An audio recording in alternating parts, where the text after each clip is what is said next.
and good morning. I'm Amanda Broomhall. Once again, we start the day with a big shout out to our sponsors who've made this mammoth conference possible. We thank you so much. Your support is much appreciated. In the spirit of reconciliation, we acknowledge the traditional owners and custodians of this land who have walked and cared for this land for thousands of years, and their descendants who maintain their spiritual connection and traditions. We pay respect to elders past, present, and emerging. Cairo.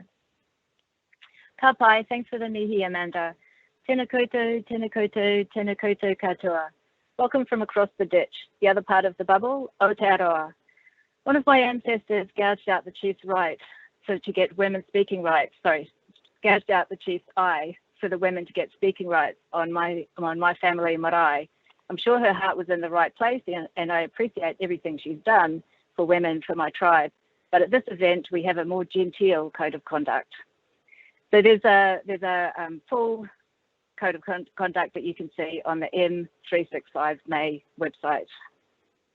Before we forget, Beck, I'll get you to load the slide for the competition. Before we forget, here's your opportunity to enter the competition. It's Friday, so it's almost the end of the fabulous week 4. So grab your phone, grab a scan, grab a shot, enter the competition, and we'll give you a moment to do that.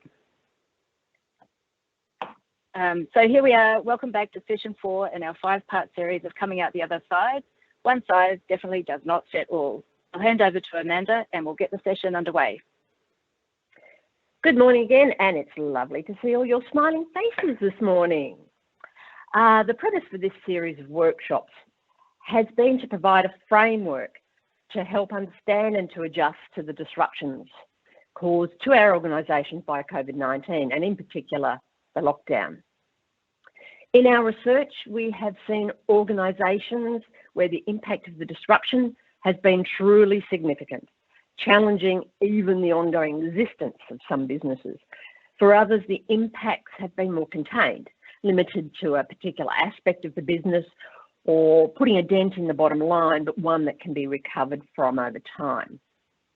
For some organisations, the impact has been immediate and recovery and readjustment are now underway. For businesses that have longer cycles of production or delivery, such as shipping, the impacts are yet to surface. Yes, staff have had to work from home, a challenge for many businesses in and of itself, but the more significant impacts won't be felt for several months to come or towards the end of the year or even into 2021, as will be the case for some industries potentially like commercial property. During the week, we were speaking to a global shipping company about the impacts on freight movements and container usage. They have many customers who've experienced slowdown in sales.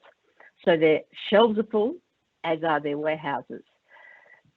The stock they ordered earlier in the year, pre-COVID, is now starting to arrive via ship, but they haven't got any capacity to take more stock. So they're trying to get the shipping companies to halt or slow their deliveries. However, the shipping companies can't afford to leave containers on the docks. That's way too expensive. Nor can they risk disrupting the flow of containers around the world. There are only so many containers, and no new ones have been manufactured recently because they all come out of China, where manufacturing is only just starting to ramp back up. Beck, I'll get you to go to the 4-step framework slide now. For each one of these organisations, however they recover from their current disruptions and how they are preparing for longer term impacts is going to be a matter of very careful planning. In the previous 3 sessions, we have been working through the model for understanding how our organisations will look post-lockdown, including assessing where our organisation was at the beginning of the outbreak, searching the impacts of the lockdown period, evaluating those findings, and identifying the options we have for recovery and readjustment. If you've missed those previous sessions and you want to check them out, you can refer to the conference videos or check out the ABCW website in the blog session. This week, we look at the planning step of the model, where we take learnings, ideas, and options from the research phase and transpose them into a series of action plans.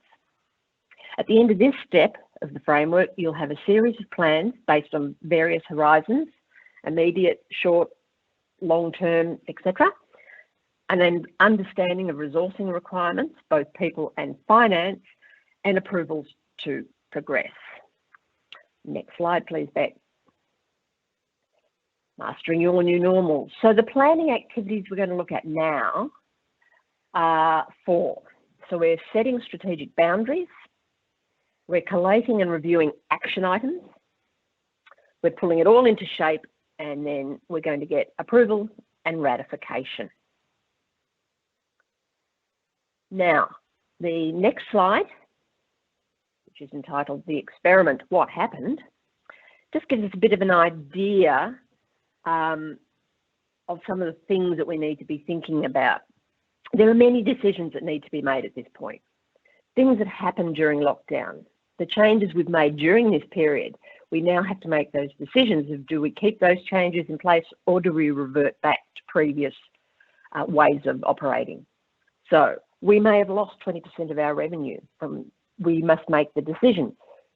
Do we have to make it all up this financial year, or can we afford to write a percentage off so we can keep tracking forward and not get behind? We might have come up with some new business models through lockdown. Do we keep those new business models in place, or do we ditch them and head back to what was business as usual before lockdown?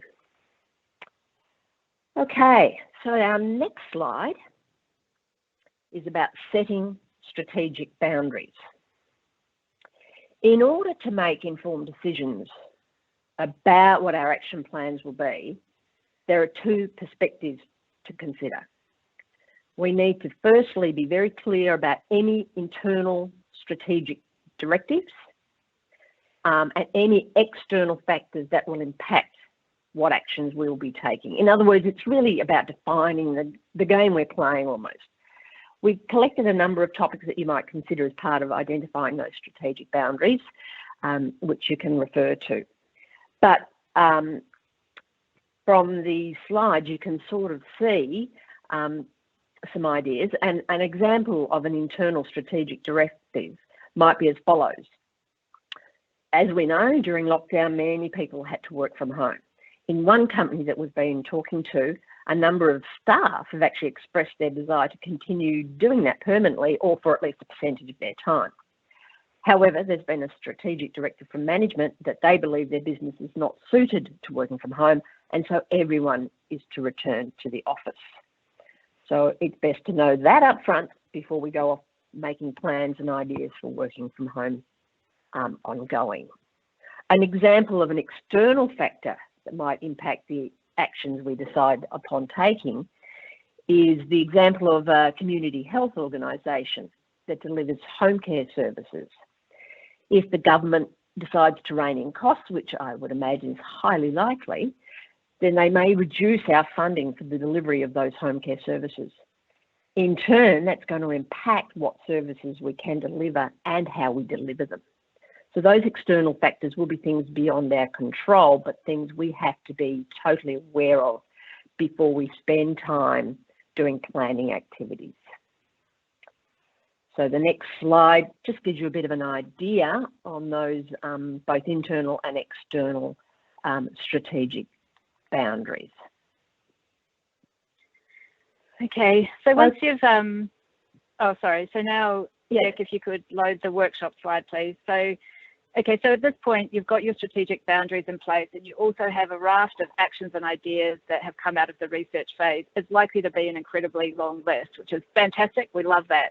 But now we've got to make some sense of it.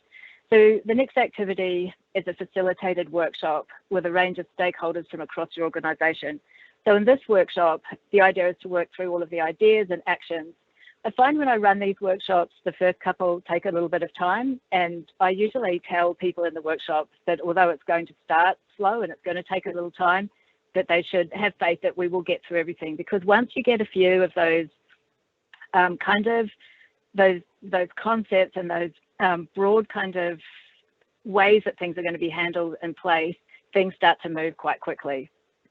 So the idea in this is just to go through each one by one, have a lot of discussion, capture as much discussion as you can, and flesh out each idea or option and identify the resourcing needs, look at the costs, and start identifying priorities.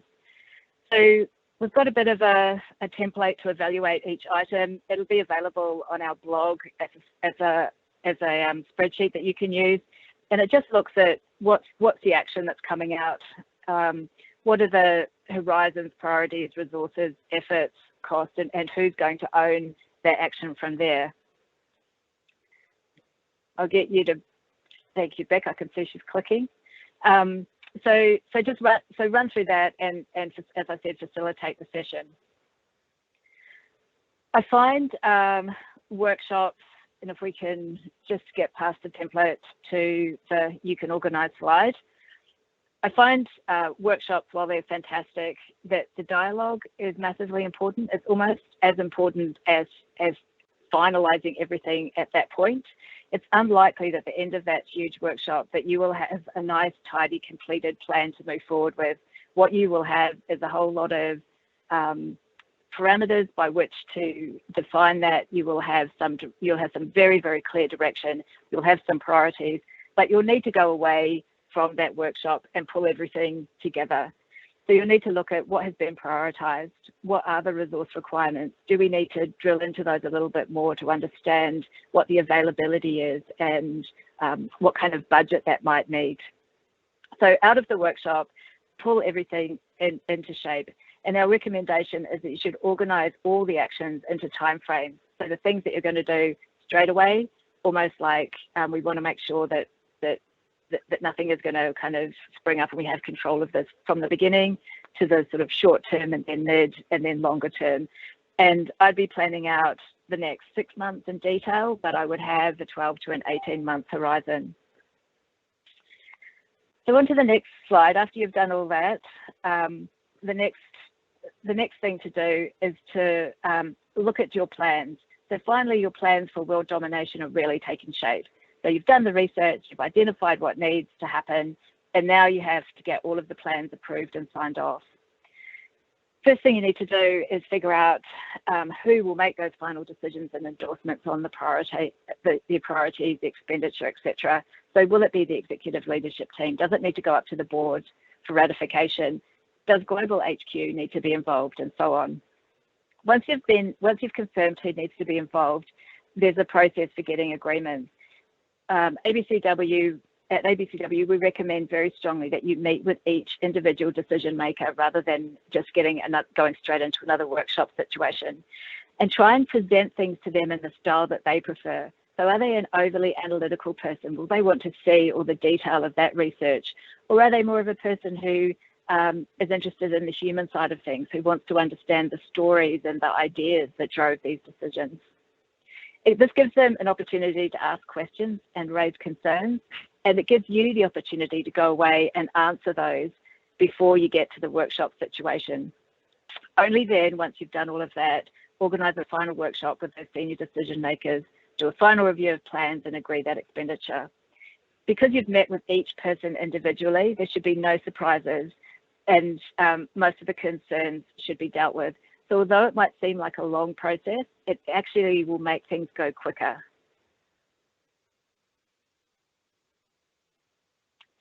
So next week is the final instalment of our plan. So we are going to look at some supporting actions.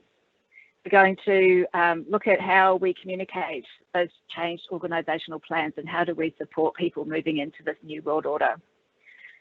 We will also make sure we take some time to discuss some of the interesting impacts that the lockdown has had on different industries. So we've been conducting a lot of research and we've been doing a lot of work with organisations in this period. And we thought we'd take the opportunity next week to share some of these with you in a little bit more depth. So I'll just move on to the last slide now, which is just our context as we wrap up. So we know that this is a big framework and there's a lot in here. We've tried to simplify it and give you tools to make it as easy as possible as you can to move forward. But if it is daunting, please get in touch with us. So you can engage us to help with the process, but also we equally are here throughout the week. Ask us questions. It's been really fantastic connecting with people, hearing about their stories and having them ask questions about things that they're going through and they're not quite sure about how to apply the tools in one way or another. So please get in touch with us. Also, if you want to do the work yourself, we are producing an ebook around the framework. So that will be out hopefully next month, fingers crossed. And we hope that will be a useful reference to you, but also our blog, we're putting everything up there. The recordings of the sessions are up there and all the toolkits are up there. So these have been complicated times, and I think there's value in sharing and learning from each other. So I encourage you to get in touch, and we thank you again for your time and look forward to meeting you again sometime next week. And I'm not sure with the problems at the beginning. We're all good. That we've run out of time for questions. Well, I was just checking the Q&A, like a little duck with my feet waddling under the water. And there are no questions. If anyone does have any questions, feel free to pop them in now. But this is the first one that I've gotten to attend of you guys, and I thought it's awesome. I need to go back and rewatch them when I have time in June. Cool. Excellent. So, thanks for your support, Becca. No worries. Great job, you guys. Yeah, it doesn't look like we have any questions in the feed. I think everyone knows how to get in touch with you. So given that, I think we can finish up today. It's been great. People have been reaching out, so it's been fantastic. Yeah, that's awesome. Yeah. All right. Thank you, everyone. Thanks, Cara and Amanda. Enjoy the rest of your day. Thanks, Rebecca. Thanks, everyone. Bye. Bye.